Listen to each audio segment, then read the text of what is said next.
Full time at the Emirates Stadium, Arsenal 3, Newcastle 0. Arsenal, believe it or not, up into the top half of the Premier League. And it's funny, the last game was obviously a draw, disappointing, but that's the kind of result that always requires context, really, to inform your understanding of it. And I think when you look at it in the context of this broader run, you can kind of make your peace with it, because things feel a lot better after tonight.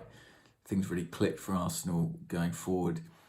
And I feel like I've seen a ghost because Pierre-Emerick Aubameyang looked like the Pierre-Emerick Aubameyang we know and love, the Pierre-Emerick Aubameyang we saw last season. He looked rejuvenated, he looked refreshed, and he left with 2 goals and a big, big smile on his face. And that could be massive for Arsenal. If he gets back to anything like his best in the second half of this season, frankly, if he just starts scoring again, we're going to be in a much, much stronger position. There were a few changes in the team. Thomas Partey, one of the big ones, he came in.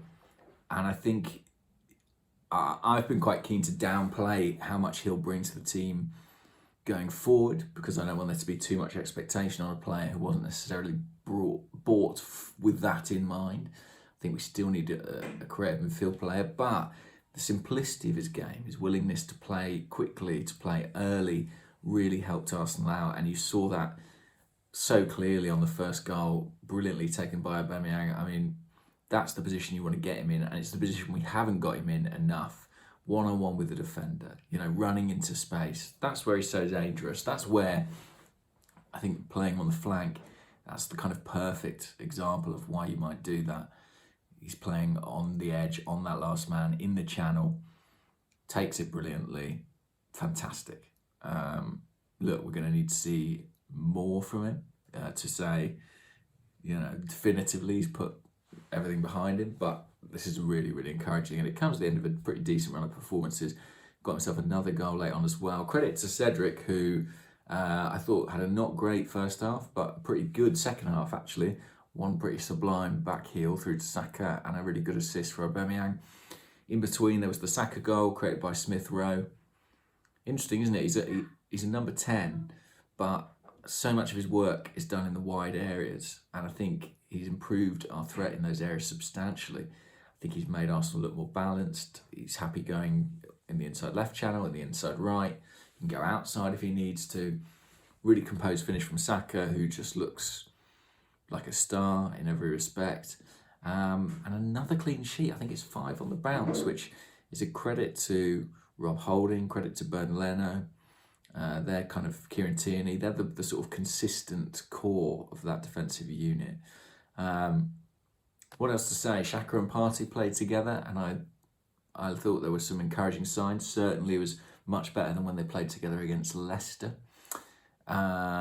Good to see Martinelli back. He came off the substitutes bench. Lacazette will be frustrated he didn't get a goal. Probably should have scored a header from a good cross by Saka. It was a good save, admittedly. Aubameyang will feel he should have had a hat-trick, missed an absolute sitter in the first half. But the great thing is, when you're a goal scorer, you can kind of forget about those ones, because you end up with a brace and man of match award, and maybe your world looks a little bit brighter. So I think tonight was a really good night. We're in the midst of this Mesut Ozil move to Fenerbahce. It's kind of incredible, really, that it's not been confirmed yet. Everybody knows it's happening. The player himself making no secret of it. And it's quite exciting, I think, that Arsenal are putting that chapter behind them, and that in players like Saka and Smith Rowe, we're seeing a new chapter be written. Who knows? Maybe Smith Rowe is the inheritor of that number 10 shirt. If he keeps playing like this, he'll absolutely deserve it. Yeah. I saw flickers for Aubameyang. It's alive. More, please. Right, I'll leave it there. Bye.